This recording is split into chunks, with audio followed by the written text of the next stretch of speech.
Hey all, welcome to Polyflow talks by Shakti Shukla. अगर आप UGC NET, UPSC PSIR optional और CUET PG के लिए प्रिपेयर कर रहे हैं, then these videos are going to be immensely helpful for you. So last video में हमने इंग्लिश फिलोसोफर थॉमस हॉब्स के एक पर्सनल बैकग्राउंड, उनके सेमिनल वर्क्स और उनकी फिलोसफी के कुछ बेसिक फीचर्स या कैरेक्टरिस्टिक्स को डिस्कस किया था। एंड इस वीडियो में हम थॉमस हॉब्स के जो फिलोसफिकल कॉन्ट्रीब्यूशंस हैं पॉलिटिकल टर्म्स में, उनको डिस्कस करेंगे। Okay, so let's get started. Okay, so Thomas Hobbes की जो फिलॉसफी है वो काफ़ी ही ज़्यादा सिस्टमैटिकली ऑर्गेनाइज्ड है।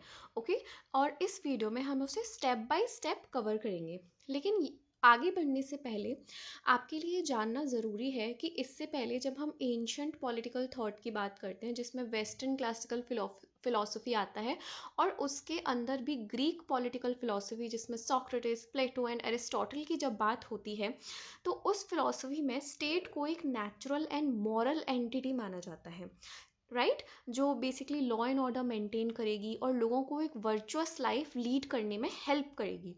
ओके, एंड देन फिर मेडिवल एजेस आते हैं, जब रिलीजन और चर्च की जब सत्ता आती है, राइट, तो जो चर्च का जब डोमिनेंस आता है तो स्टेट को एक मॉरल या नेचुरल इंस्टीट्यूशन की जगह एक रिलीजियस इंस्टीट्यूशन से कनेक्ट करके देखा जाता है, जो सोवरेंटी होती है, राइट। लेकिन हॉब्सियन फिलॉसफी जो है वो इन दोनों जो एक बिलीव्स हैं, एरिस्टोटेलियन बिलीव्स एंड मेडिवल कंसेप्शंस, इन सब को रिजेक्ट करते हुए स्टेट को एज एन आर्टिफिशियल इंस्टीट्यूशन की तरह एस्टेब्लिश करती है। ओके, और आज के टाइम के हिसाब से हमें ये बहुत ही ज़्यादा नॉर्मल साउंड करेगा कि हाँ, स्टेट तो एक मैन मेड इंस्टीट्यूशन है, जो पॉलिटिकल पावर है वो ऑब्वियसली कोई एक डिवाइन इंस्टीट्यूशन नहीं है, कोई एक नेचुरल इंस्टीट्यूशन नहीं साउंड करता, बट एक मैन मेड इंस्टीट्यूशन की तरह साउंड करता है। लेकिन अगर आप उसको कॉन्टेक्स्ट के हिसाब से समझो कि एक ऐसा टाइम जहाँ पे सुपरस्टिशन, अंधविश्वास बहुत ज़्यादा चलता था, जब रिलीजन को आप ओपनली क्वेश्चन नहीं कर सकते थे, तो जब रिलीजन का इतना डोमिनेंस था, मॉरल्स का इतना डोमिनेंस था, उस टाइम पे कोई थिंकर अगर स्टेट को एक आर्टिफिशियल इंस्टीट्यूट बता रहा है, तो वो बिल्कुल ही बहुत ज़्यादा एक लेसर नोन फैक्ट है। और आज का हम मॉडर्न डे लिबरलिज्म देखेंगे तो उसका जो प्रिमाइज है, state being an artificial institution, positive laws, ये सब थॉमस हॉब्स की वजह से ही स्टार्ट हुआ, राइट। लेकिन थॉमस हॉब्स जो हैं, जब हम आगे पढ़ेंगे कि वो जब एक स्टेट, एक नेचर ऑफ स्टेट की बात करते हैं, वो एक एब्सोल्यूट या डेस्पोटिक रूलर की बात करते हैं, एक एब्सोल्यूट मोनार्की की बात करते हैं, तो इसीलिए कहा जाता है कि उनका जो प्रिमाइज है वो तो लिबरल है, लेकिन जो बाद के उनके कंसेप्ट्स हैं, जो नेचर ऑफ गवर्नेंस वो रेकमेंड कर रहे हैं, वो थोड़ा डेमोक्रेटिक या लिबर्टी के सिंक में नहीं बैठता है। इसीलिए उनको फादर ऑफ लिबरलिज्म नहीं कहा जाता, बल्कि ग्रैंड फादर ऑफ लिबरलिज्म कहा जाता है, क्योंकि उन्होंने जो ये प्रिमाइज एस्टैब्लिश किया, इसको जॉन लॉक आगे लेकर जाते हैं, और वो प्रिमाइजेस के साथ में जो कंसेप्शन होता है, एक जो एसेंस ऑफ एक डेमोक्रेटिक स्पिरिट या एसेंस ऑफ लिबर्टी, उस पर भी वर्क करते हैं। और उनके प्रिमाइजेस और उनके जो फाउंडेशनल कॉन्ट्रीब्यूशंस हैं, दोनों डेमोक्रेटिक एंड लिबरल हैं, इसीलिए जॉन लॉक को फादर ऑफ लिबरलिज्म बोला जाता है। बट थॉमस हॉब्स को, क्योंकि उनके प्रिमाइजेस ने एक फाउंडेशन एक सेट किया जिसको जॉन लॉक आगे लेकर जा पाए, इसीलिए उन्हें ग्रैंड फादर ऑफ लिबरलिज्म कहा जाता है। ओके, सो फार हमने देखा कि थॉमस हॉब्स ने स्टेट को एक आर्टिफिशियल इंस्टीट्यूशन बनाया है, जो कि मैन के थ्रू क्रिएट किया गया है, एक सोशल कॉन्ट्रैक्ट के थ्रू क्रिएट किया गया है, और उसका जो पर्पस है वो है सिक्योरिटी एंड सेफ्टी। ओके, तो हॉब्सियन फिलॉसफी को बेसिकली हम स्टेप बाय स्टेप डिस्कस करेंगे अच्छे से समझने के लिए। सबसे पहले इसमें आएगा ह्यूमन नेचर। हम देखेंगे कि हॉब्स के अकॉर्डिंग जो ह्यूमन नेचर है वो किस तरीके से वर्क करता है। जैसे हमने अर्लियर वीडियोस में प्लेटो, एरिस्टोटल, मैकियावेली के केस में भी देखा कि उनके ह्यूमन नेचर को लेके क्या धारणा थी, वो देखी हमने, राइट। एंड देन हम स्टेट ऑफ नेचर को देखेंगे कि उन्होंने, हॉब्स ने स्टेट ऑफ नेचर को कैसे इमेजिन किया है, right. And then natural rights पे उनका क्या व्यूज़ हैं, लॉज ऑफ नेचर पे उनके क्या व्यूज़ हैं। फिर उन्होंने फाइनली अपना सोशल कॉन्ट्रैक्ट की थ्योरी दी है, उसको हम देखेंगे। और ये सोशल कॉन्ट्रैक्ट के 3 प्रोमिनेंट थिंकर्स हैं, Hobbes, Locke and Rousseau. So social contract as an idea को एक्सप्लोर करने वाले पहले कॉन्ट्रैक्चुअलिस्ट थिंकर भी थॉमस हॉब्स हैं। ओके, जो सोशल कॉन्ट्रैक्ट का एक कंसेप्ट पहली बार इंट्रोड्यूस करते हैं, right. And then at last हम स्टेट को उन्होंने किस तरीके का एब्सोल्यूट मोनार्की या डेस्पोटिक रूल की बात की है उनके कंसेप्ट ऑफ कॉमनवेल्थ में, हम वो देखेंगे। एंड लास्टली हम कुछ जो रिमार्क्स हैं उनके सैमुअल वर्क्स को लेके, लेवाइथन को लेके, दूसरे फिलोसोफर्स के क्या व्यूज़ हैं, हम थोड़ा सा उनको भी देखेंगे, राइट। सो वीडियो एंड तक देखनी है, काफ़ी क्रूशली इंपॉर्टेंट है ये हॉब्सन फिलोसफी को समझने के लिए, right. Okay, so moving on to Thomas Hobbes's concept of human nature. So according to Hobbes, human nature जो है वो एक isolated, egoistic and self-interested inclination है, right? यानी उनके अकॉर्डिंग जो ह्यूमन है वो एक बहुत ही ज़्यादा ईगोइस्टिक क्रीचर है जो हमेशा सेल्फ इंटरेस्ट से ड्रिवन होता है, और वो सोसाइटी या कम्युनिटी लाइफ की जगह आइसोलेटेड या एटॉमिक लिविंग प्रेफर करता है। ओके, नाउ अब वो यूनिवर्सल गुडनेस या सम मम बोनम भी इसको बोल सकते हैं। जैसे आपने लीगल टर्म्स में दो टर्मिनोलॉजीज आती हैं, बोनाफाइड एंड मेलाफाइड, राइट। जिसमें बोनाफाइड यानी आपका गुड फेथ होता है। तो जो यूनिवर्सल गुडनेस है ह्यूमन बींग्स की, जिसमें रूसो हम आगे पढ़ेंगे वो बिलीव करते थे, वैसा थॉमस हॉब्स उसके बिल्कुल ऑपोजिट यूनिवर्सल सेल्फिशनेस में बिलीव करते हैं कि जो ह्यूमन बींग्स है वो इनहेरेंटली सेल्फिश है। अब ये जो उनका डिस्क्रिप्शन है ह्यूमन नेचर को लेकर, ये हमें मैकियावेली के केस में भी थोड़ा सिमिलर देखने को मिलता है। ये थोड़ा निराशावादी या पेसिमिस्टिक इंक्लिनेशन है ह्यूमन बिहेवियर को लेके। और जैसा हमने पिछले वीडियो में देखा, इसका हम रीज़न भी जान सकते हैं कि क्योंकि थॉमस हॉब्स एक वॉर टॉन एरा से आते थे। उन्होंने Armada war, civil war, स्पिरिटन revolution, ये सब फर्स्ट हैंड विटनेस किया। इसीलिए उनका जो व्यूज़ है ह्यूमन नेचर को लेके वो पेसिमिस्टिक ही होगा ऑब्वियसली, क्योंकि जब आप एक वॉर टॉन सोसाइटी से आते हो तो आप ऑब्वियसली अदर पीपल को एज अ थ्रेट देखते हो। तो ऐसी सिचुएशन में एक तो आपका सिक्योरिटी एंड स्टेबिलिटी का जो डिज़ायर है वो इम्पॉर्टेंट हो जाती है। और जब भी आप सर्वाइवल मोड में भी होते हो इन जनरल, तो हमेशा अपनी सेफ्टी को लेके आप थोड़ा सेल्फिश हो जाते हो। सो ये सेल्फ इंटरेस्टेडनेस, ये जो ईगोइस्टिक इंक्लिनेशन है वो यहाँ से आता है थॉमस हॉब्स की फिलॉसफी में। Okay, now apart from that उन्होंने 3 बेसिक जो फंडामेंटल टेंडेंसीज होती हैं ह्यूमन बींग्स की, उनको डिस्क्राइब किया है। फर्स्ट वन इज कंपटीशन, तो ये बेसिकली सेल्फ इंटरेस्ट से ड्रिवन होता है। सेकेंड वन इज डिस्ट्रस्ट, क्योंकि आप अगेन अगर आप अपने सर्वाइवल को इंश्योर करना चाहते हो तो आप दूसरे जो लोग हैं उनको एज अ थ्रेट देखते हो, और वॉर्टन सोसाइटी में ये काफ़ी नॉर्मल होता है, right. And then third one is glory, तो ये जो ग्लोरी होता है, ये जो डिज़ायर फॉर पावर होती है ह्यूमन बींग्स के, कि वो पावर को अचीव करना चाहते हैं, तो ये ग्लोरी जो है वो ईगो से फ्यूल होता है, जो कुछ नहीं है बस एक डिज़ायर फॉर पावर से जनरेट होता है। ओके, सो ये 3 basic human tendencies Thomas Hobbes ने बताई हैं, कंपटीशन, डिस्ट्रेस्ट एंड ग्लोरी, जो ह्यूमन बींग्स को मूव करती हैं। ओके, नाउ अब जो थॉमस हॉब्स हैं उन्होंने थोड़ा सा, क्योंकि हमने देखा कि उन्होंने साइंटिफिक रेवोल्यूशन भी विटनेस किया था, जो क्या था, यूरोपियन हिस्ट्री में एक पीरियड था रेनेसांस की तरह, राइट। तो जब उन्होंने साइंटिफिक रेवोल्यूशन को विटनेस किया तो उनकी जो मैथडोलॉजीज उन्होंने यूज़ किए हैं वो भी काफ़ी ज़्यादा इनहेरेंटली साइंटिफिक है। तो उन्होंने ह्यूमन बींग्स को भी मैटर इन मोशन डिस्क्राइब किया है, एक मैकेनिकल डिस्क्रिप्शन हमें मिलता है उनके हॉब्सन फिलॉसफी में ह्यूमन नेचर को लेके, राइट। तो उन्होंने बोला कि ह्यूमन बींग्स कुछ नहीं है, बस एक मैटर इन मोशन है। यानी कि ह्यूमन बींग्स जो हैं वो ऐसे क्रीचर्स हैं जो मोशन उनको फ्यूल करते हैं, उनको डिराइव करते हैं। उनके जितने भी जो एक्शंस होते हैं ना, ये दो टाइप के जो मोशन होते हैं वो कॉज करते हैं।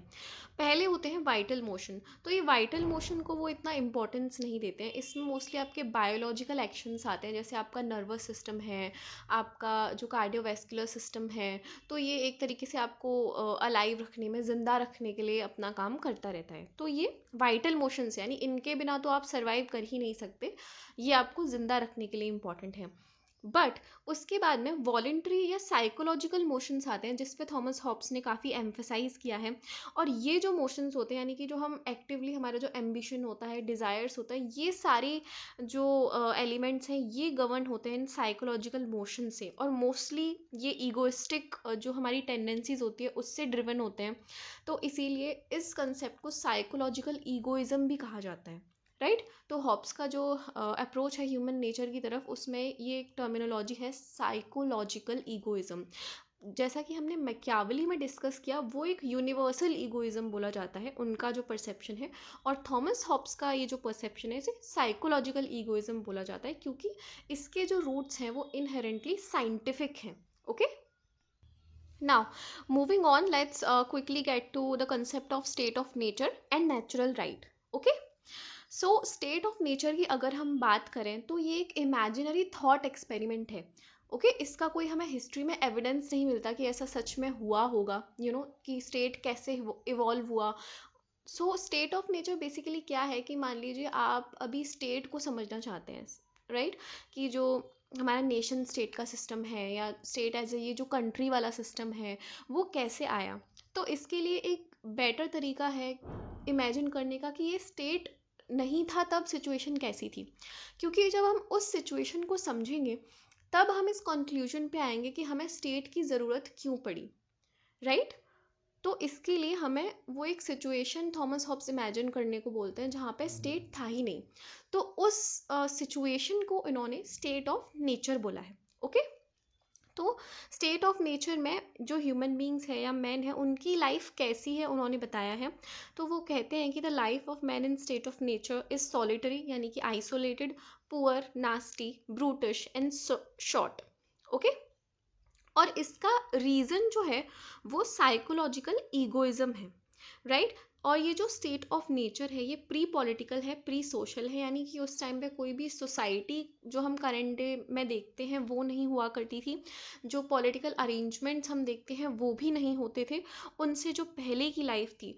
तो आप अभी इमेजिन करो कि आप अपनी जो कंट्री है, for just in case India है, इसमें से आप सारा लॉ एंड ऑर्डर जो है वो निकाल दो, एक दिन के लिए आप बोल दो कि कोई लॉज अप्लाई नहीं करोगे। ओके, कोई भी आपके ऊपर कोई अथॉरिटी नहीं है, कोई पुलिस वर्क नहीं करी, आपको जो करना है वो कर सकते हो एक दिन के लिए। और उस एक दिन में जो भी क्राइम वगैरह होंगे उनके लिए कोई भी आपका जो सेंटेंस है, रॉबरी हो गया, मर्डर हो गया, कोई भी एक्शन नहीं लिया जाएगा। तो लोग सोसाइटी में केओस क्रिएट कर देंगे, राइट, क्योंकि ये जो पॉलिटिकल अरेंजमेंट्स हैं यही लोगों को फोर्स करते हैं, right, to get their act right, कि वो अच्छे से बिहेव करें एज रिस्पॉन्सिबल सिटीजन्स, राइट। तो अगर हम ये law and order, political arrangements या सोशल अरेंजमेंट्स को हटा दें, तो ह्यूमन बींग्स बिल्कुल केओस में चले जाएंगे, जो सोसाइटी है। तो उसी तरीके का केओटिक सिचुएशन ही हमें स्टेट ऑफ नेचर में देखने को मिलता था, जहाँ ह्यूमन बींग्स जो हैं वो परपेचुअल फियर में रहते थे, हमेशा डर में रहते थे कि आप सामने वाले को नहीं मारोगे तो वो आपको मार देगा। जैसे हमारे हिंदू जो माइथोलॉजी है उसमें भी एक मत्स्य न्याय का कंसेप्ट आता है। चार्ल्स डार्विन का सर्वाइवल ऑफ द फिटेस्ट का सिचुएशन आता है, माइट इज़ राइट बोला जाता है, जिसको कि बड़ी मछली जो है छोटी मछली को खा जाती है, जिसको मत्स्य न्याय बोलते हैं, जो आपका लॉज ऑफ नेचर होता है, राइट, रूल ऑफ नेचर होता है, सॉरी। एंड जॉन रॉल्स जो है, उन्होंने ये जो सिचुएशन अभी हमने डिस्क्राइब की कि perpetual fear, war of all against all, जहाँ आपको सबसे खतरा है, तो इसको जॉन रॉल्स ने एक टेक्निकल टर्मिनोलॉजी दी है प्रिजनर्स डिलेमा की। ओके, अब ये प्रिजनर्स डिलेमा सिंपली कुछ नहीं होता। आप इमेजिन कीजिए कि जैसे आप सीआईडी वगैरह काफ़ी देखते आए हैं हम लोग, राइट। तो उसमें आप देखिए कि दो लोग हैं जो एक पार्टनर्स इन क्राइम है, उन्होंने कोई क्राइम किया, अब उन दोनों को इन्वेस्टिगेट किया जाता है अलग अलग। तो उसमें उन्हें ऑफर दिया जाता है कि अगर वो सच बताएंगे, अगर वो कन्फेस कर लेते हैं, तो उनकी जो सज़ा है वो कम हो जाएगी, एंड सामने वाला है उसको डेथ सेंटेंस हो सकता है, एंड उनको छोड़ भी सकते हैं। लेकिन अगर वो दोनों ही जो है वो अपना क्राइम कमिट कर लेते हैं, तो दोनों को इक्वल सज़ा होगी, राइट। तो ऐसे में जो ह्यूमन बींग्स होते हैं वो म्यूचुअल फियर में रिएक्ट करते हैं, राइट। और पुलिस जो है, सीआईडी या जो भी है जस्ट इन केस इंस्टीट्यूशन, वो एग्जैक्टली वही चाहता है कि ये दोनों क्राइम कमिट कर लें, जिससे दोनों को सज़ा हो जाए, राइट। तो बेसिकली इसमें जो दोनों प्रिजनर्स हैं वो आउट ऑफ म्यूचुअल फियर दोनों कमिट कर लेंगे, लेकिन अगर वो दोनों एक म्यूचुअल ट्रस्ट एक दूसरे पर रखें तो हो सकता है कि उन दोनों को ही सज़ा नहीं हो because of lack of evidences. लेकिन जो ह्यूमन बिहेवियर है वो बहुत ही ज़्यादा इनसिक्योर और फियर स्ट्रिकन होता है, you know, in their natural state of nature. Okay, तो ये स्टेट ऑफ नेचर का जो सिचुएशन है वो थॉमस हॉब्स ने बताया है। इसके अलावा इन्होंने नेचुरल राइट की भी बात की है कि अगर ऐसी सिचुएशन है जो हमारा स्टेट ऑफ नेचर है, इसमें प्रॉब्लम क्या है कि राइट्स जो हैं आपके वो बिल्कुल भी डिफाइन नहीं है। इसका मतलब हर कोई जो है प्रॉपर्टी कुछ फिक्स नहीं, यानी सब कुछ सबका है, राइट, जिसको आप बाद में एक ट्रेजेडी ऑफ कॉमन्स करके पढ़ोगे कि सब कुछ सबका है लेकिन किसी का कुछ नहीं है, ये वाली सिचुएशन है। तो ऐसे में बस एक राइट होता है नेचर में, वो होता है सेल्फ प्रिजर्वेशन। यानी कि आप अगर अपनी प्रोटेक्शन में किसी पर अटैक भी करते हो तो वो जस्टिफाइड है। अब अगर आज आप लॉज में भी देखो कि अगर आप सेल्फ डिफेंस के अंडर कोई मर्डर कर देते हो, कोई क्राइम आपसे अनइंटेंशनली हो जाता है, तो कोर्ट ऑफ लॉ में उसको वैलिड माना जाता है। तो उसको अभी कोर्ट भी वैलिड मानता है कि अगर आप, क्योंकि आपका सर्वाइवल इंस्टिंक्ट होता है, ये by force of nature human beings के अंदर होता है कि आप सेल्फ डिफेंस में एग्रेसिव हो जाते हो क्योंकि आप अपने आप को प्रोटेक्ट करना चाहते हो। तो ये सेल्फ प्रिजर्वेशन नेचर ही आपको ग्रांट करता है, राइट। हॉब्स ने ये जो आइडिया है natural right of self preservation का, ये एक थिंकर आते हैं ह्यूगो ग्रोशियस, जिसे आप इंटरनेशनल रिलेशंस में भी आगे पढ़ोगे। उनकी बुक भी है the laws of war and peace, जिसका आपको नाम याद रखें तो बेहतर होगा, जिसका ईयर है 1625। एंड देन एक और थिंकर आते हैं टी.एच. हक्सले, जिन्होंने इनका जो ये राइट ऑफ सेल्फ प्रिजर्वेशन है इसको राइट ऑफ लाइन भी कहा है, राइट। नाउ मूविंग ऑन, कुछ नेचुरल लॉज की बात करते हैं जिसको थॉमस हॉब्स ने एलैबोरेट किया है। तो rights and laws, I am sure आपको पता होगा कि दो अलग अलग चीज़ें होती हैं। जैसे इंडियन कॉन्स्टिट्यूशन का ही मैं आपको एग्जांपल दूं कि हमारे जो फंडामेंटल राइट्स होते हैं वो अलग होते हैं, और हमारे जो लीगल राइट्स होते हैं, जैसे राइट टू प्रॉपर्टी पहले फंडामेंटल राइट था, फिर लीगल राइट बन गया, राइट। तो जो लॉज होते हैं ना वो कॉन्स्टिट्यूशन से भी मतलब एक एक्सपेंडेड एक एक्सटेंडेड वर्जन होता है। जैसे हमारे आईपीसी हो गया, राइट। तो ये इस तरीके से जो क्रिमिनल प्रोसीजर कोड हो गया, तो इस तरीके से लॉज जो होते हैं वो काफ़ी ज़्यादा वास्ट होते हैं। और कॉन्स्टिट्यूशन बस मेयरली एक लॉ ऑफ द लैंड होता है जो गवर्नमेंट से रिलेटेड प्रोविजंस होते हैं, जिसमें आपके फंडामेंटल राइट्स हो गए। तो इस तरीके से लॉज का जो स्कोप है वो थोड़ा सा वाइड होता है। ओके, सो थॉमस हॉब्स ने बेसिकली नेचुरल लॉज की बात करी है, जिसको हम आगे देखेंगे कि उन्होंने पॉजिटिव लॉज की थ्योरी में भी बिलीव करते थे वो। अब पॉजिटिव लॉज क्या होते हैं? सी, पॉजिटिव लॉज को डिफाइन किया जाता है as command of the sovereign. यानी कि according to Thomas Hobbes, laws को आप डिफाइन ऐसे नहीं कर सकते कि वो आपको नेचर ने दिए हैं उस बेसिस पे, क्योंकि देखिए नेचुरल लॉज जो हैं उसको सब लोग एक्सेप्ट नहीं करेंगे, क्योंकि सबका एक, जैसे डेमोक्रेटिक सोसाइटी में क्या होता है कि हर किसी का अपना ओपिनियन होता है। तो लॉज क्या होते हैं? लॉज सिंपली कुछ नहीं है, बस एक डिस्पैशनेट रूल्स होते हैं एक जस्ट बिहेवियर की, कि आपको क्या सही बिहेवियर है इस पे सब लोग कभी एग्री नहीं करेंगे, राइट। सिचुएशन टू सिचुएशन लोगों के जो पैशंस होते हैं वो कहीं ना कहीं उनके रीज़न के बीच में आ जाते हैं। तो इसीलिए कलेक्टिव रीज़न को ध्यान में रखते हुए, कलेक्टिव इंटरेस्ट को ध्यान में रखते हुए हम कुछ रूल्स बनाते हैं सोसाइटी के लिए, जिनको लॉज बोला जाता है। और ये लॉज को थॉमस हॉब्स ने बोला है कि जब तक इनको सोवरेन इंश्योर नहीं करेगा कि इनका जो है इनको लोग माने, इनको लोग ओबे करें, इनका पालन किया जाए, तब तक ये लॉज जो है वो वेस्ट है। मतलब नेचुरल लॉज हैं लेकिन जब तक उनको आप एनफोर्स नहीं करोगे सोवरेन के थ्रू, तब तक उनका कोई पॉइंट नहीं है। ओके, सो थॉमस हॉब्स जो है वो पॉजिटिव लॉज में बिलीव करते थे, और इस पॉजिटिव लॉज के कंसेप्ट को बेंथम एंड ऑस्टिन भी आगे लेकर गए। ओके, ओके, सी, सो थॉमस हॉब्स ने बेसिकली इन नेचुरल लॉज को आर्टिकल्स ऑफ पीस बोला है, और इस आइडिया में भी वो ह्यूगो ग्रोशियस से काफ़ी ज़्यादा इंस्पायर्ड हैं। और उन्होंने बोला है कि natural laws are delivered in the words of God. और ये जो आर्टिकल्स ऑफ पीस या नेचुरल लॉज हैं, ये 19 फॉर्म्स के उन्होंने एलेबोरेट किए हैं, जिसमें 3 सबसे ज़्यादा इंपॉर्टेंट हैं। First one is desire for peace, क्योंकि ऑब्वियसली अगेन जो war of all against all perpetual fear वाला सिचुएशन है, उसमें डिज़ायर फॉर पीस काफ़ी एक इम्पॉर्टेंट लॉ है, right. And then sacrifice of natural rights. तो अब इसमें हम आगे देखेंगे कि कॉमनवेल्थ और स्टेट का फॉर्मेशन कैसे होता है। सो जो ह्यूमन बींग्स हैं वो क्या करते हैं, क्योंकि लिबर्टी एंड राइट्स इन्फिनाइट हैं, तो वो कुछ अपने जो राइट्स होते हैं सेल्फ प्रिजर्वेशन को छोड़ के वो सारे जो राइट्स हैं वो स्टेट को दे देते हैं। और स्टेट को रिप्रेजेंट करता है एक डेस्पोटिक रूलर, जो जिसको उन्होंने लेवाइथन नाम दिया है, जो एक सी मॉन्स्टर होता है बेसिकली। तो वो रिप्रेजेंट करता है मोनाक को या डेस्पोटिक रूलर को। तो वो उनके सेल्फ प्रिजर्वेशन को इंश्योर करेगा और बदले में लोगों से अपने सारे जो नेचुरल राइट्स हैं वो गिव अप कर देंगे। And the third one is obedience to contract और कोवेनेंट। तो ये जो लोगों ने मतलब मिलके जो डिसीजन लेंगे कि हम अपने राइट्स जो हैं वो एक कॉमनवेल्थ को दे देंगे, जिसको लेवाइथन रिप्रेजेंट करेगा, और बदले में वो हमें सेल्फ प्रिजर्वेशन देगा। तो ये काइंड ऑफ एक सोशल कॉन्ट्रैक्ट होगा जो लोग स्टेट ऑफ नेचर से बाहर निकलने के लिए करेंगे, राइट। और इस कोवेनेंट को ओबे करना लोगों के लिए कंपलसरी होगा। तो यही है थर्ड लॉ। तो ये बेसिकली 3 लॉज हो गए। Okay okay. So now coming on to social contract. वैसे हमने अर्लियर स्लाइड में ऑलरेडी डिस्कस कर लिया कि जो स्टेट ऑफ नेचर है वो war of all against all है, परपेचुअल फियर वाला कंडीशन है। ऐसे में जो ह्यूमन बींग्स हैं वो आपस में मिलकर डिसाइड करते हैं कि ऐसे हम एक दूसरे को मारते रहेंगे तो ऐसा चलेगा नहीं। तो हम क्या करते हैं कि अपने जो राइट्स होते हैं, लिबर्टीज़ होती हैं, वो हम एक थर्ड पार्टी को देते हैं, और बदले में वो हमारा जो सेल्फ प्रिजर्वेशन है, सर्वाइवल है, उसको इंश्योर करेगा। यानी कि वो हमें इंटरनली एक दूसरे से प्रोटेक्ट करेगा और बाहर से कोई अटैक करेगा उससे भी प्रोटेक्ट करेगा। ओके। और ये थर्ड पार्टी जो है, इसको थॉमस हॉब्स ने बोला है कि इसको क्रूअल बताया है काफ़ी ज़्यादा, कि एक एब्सोल्यूट या डेस्पोटिक रूलर होगा, एब्सोल्यूट मोनार्क होगा। और क्योंकि ये बहुत ज़्यादा एब्सोल्यूट और डेस्पोटिक है नेचर में, तो उन्होंने इसको सी मॉन्स्टर होता है एक बाइबल में लेवाइथन नाम से, उससे कंपेयर किया है। उसको उन्होंने जो कॉमनवेल्थ को जो रिप्रेजेंट कर रहा है जो रूलर, उसको लेवाइथन बोला है। ओके क्योंकि उसका अगेन जो नेचर है उसकी वजह से काफ़ी ज़्यादा डेस्पोटिक है। Okay okay.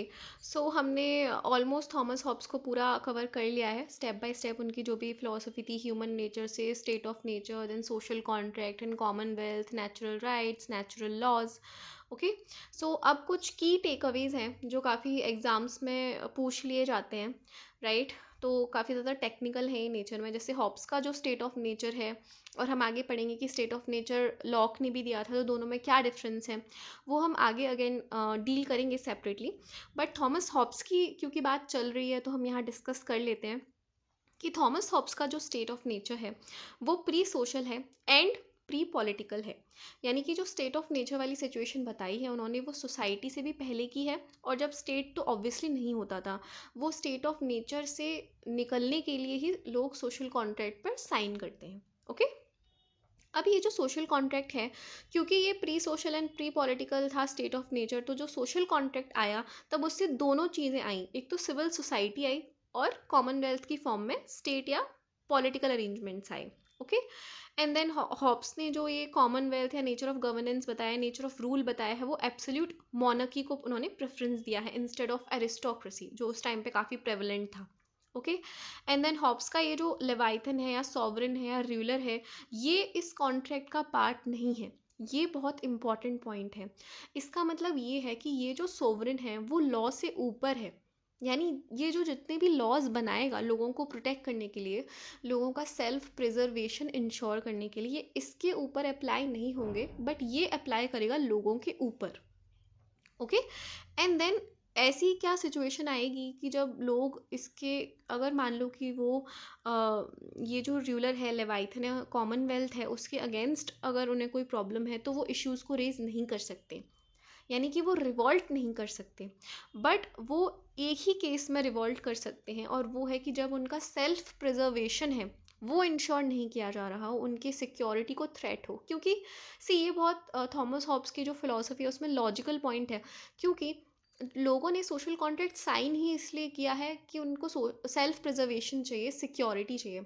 अब अगर ये जो कॉमनवेल्थ है लेवाइथन है वो ये भी इंश्योर नहीं कर पा रहा है, और वो लोग अपने राइट्स और लिबर्टीज़ भी सेक्रीफाइस कर रहे हैं, तो कोई पॉइंट नहीं है सोशल कॉन्ट्रैक्ट का, राइट। तो राइट टू रिवॉल्ट एक ही केस में है कि आपका सेल्फ प्रिजर्वेशन जिसके लिए आपने कॉन्ट्रैक्ट साइन किया है वो ही अगर इंश्योर नहीं हो रहा हो तो आप रिवॉल्ट कर सकते हो। बट कोई भी अदर कोई सिनेरियो है राइट, कि आप उसकी पॉलिसीज से खुश नहीं हो, आप उसके लॉज से खुश नहीं हो, तो आप रिवॉल्ट नहीं कर सकते। बस एक कंडीशन में revolt is valid according to Thomas Hobbes. Now जैसा कि हमने अर्लियर स्लाइड में देखा कि थॉमस हॉब्स ने पॉजिटिव लॉज की भी बात की, जिसको ऑस्टिन एंड बेंथम आगे लेकर जाते हैं।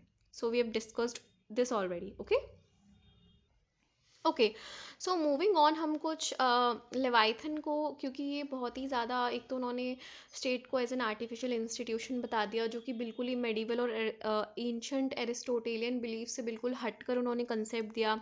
सोशल कॉन्ट्रैक्ट का उन्होंने कंसेप्ट दिया, और उन्होंने एरिस्टोक्रेसी की जगह एब्सोल्यूट मोनार्की की बात करी। तो थॉमस हॉब्स के ये जो व्यूज़ हैं, वो जिस टाइम से वो आते थे वो बहुत ज़्यादा रेवोल्यूशनरी हैं। राइट, आज के सिचुएशन में हमें ये काफ़ी नॉर्मलाइज लगता है, लेकिन उस टाइम के हिसाब से बहुत ही ज़्यादा रेवोल्यूशनरी व्यूज़ थे। तो इसी वजह से उनका ये जो लेवाइथन वर्क है, इसको अच्छे से रिसीव नहीं किया गया। Okay, now first and foremost आपको लेवाइथन का पूरा नाम याद रखना है, क्योंकि ये एग्जाम पॉइंट ऑफ व्यू से काफ़ी इंपॉर्टेंट है। सो इसका पूरा नाम है matter, form and power of commonwealth ecclesiastical and civil in 1651। तो ये आपको याद रखना है। दूसरा, दो इंसिडेंट्स होते हैं जिससे हमें पता चलता है कि कितना क्रिटिसाइज किया गया उनके वर्क को। सो पहला है इंसिडेंस है 1683 में यूनिवर्सिटी ऑफ ऑक्सफोर्ड में लेवाइथन को पब्लिकली जलाया गया था in the spirit of criticism. जैसा कि हमने इंडियन पॉलिटिकल थॉट में हम देखेंगे कि अंबेडकर ने भी मनुस्मृति को जलाया था क्रिटिसिज्म के स्पिरिट में, तो उसी तरीके से यूनिवर्सिटी ऑफ ऑक्सफोर्ड ने लेवाइथन को जलाया था। देन इन 1657 ब्रिटेन की एक पार्लियामेंट्री कमेटी थी, उन्होंने लेवाइथन को बोला कि ये most poisonous piece of atheism है, क्योंकि ये मेडिवल जो रिलीजन इन्फ्लुएंस होता है स्टेट के ऊपर, चर्च की जो सोवरेंटी है उसको इन्होंने नकार दिया था, उसको इन्होंने रिजेक्ट कर दिया था, इसीलिए इसको एक एथीस्ट टेक्स्ट माना है उन्होंने। Okay, now apart from criticisms, Michael Oakeshott एक थिंकर थे जिन्होंने लेवाइथन को एक मास्टरपीस माना है पॉलिटिकल फिलॉसफी में। उनके नॉवल जो कंसेप्ट था, थॉट एक्सपेरिमेंट था, और ये सारे जो वेस्टर्न पॉलिटिकल फिलॉसफी में कॉन्ट्रीब्यूशंस थे उनको रिकग्नाइज करते हुए। ओके, एंड इसके अलावा कुछ हार्श क्रिटिक्स भी हैं थॉमस हॉब्स के, जैसे कि क्लैरेंडॉन है, वाइट हॉल है, काउले है, सर रॉबर्ट फिल्मर है, लाइबनिज है। ओके, और इनकी कुछ ये रिमार्क्स भी हैं, जैसे काउले ने हॉब्स को ईविल ऑफ मेलमसबरी बोला है, वाइट हॉल ने बोला है कि लेवाइथन जो है उसमें ल्यूड प्रिंसिपल्स हैं, उसमें कोई क्लैरिटी नहीं है। क्लैरेंडॉन ने बोला है कि लेवाइथन एक पेपल कॉन्स्पिरेसी है, यानी कि पोप से रिलेटेड।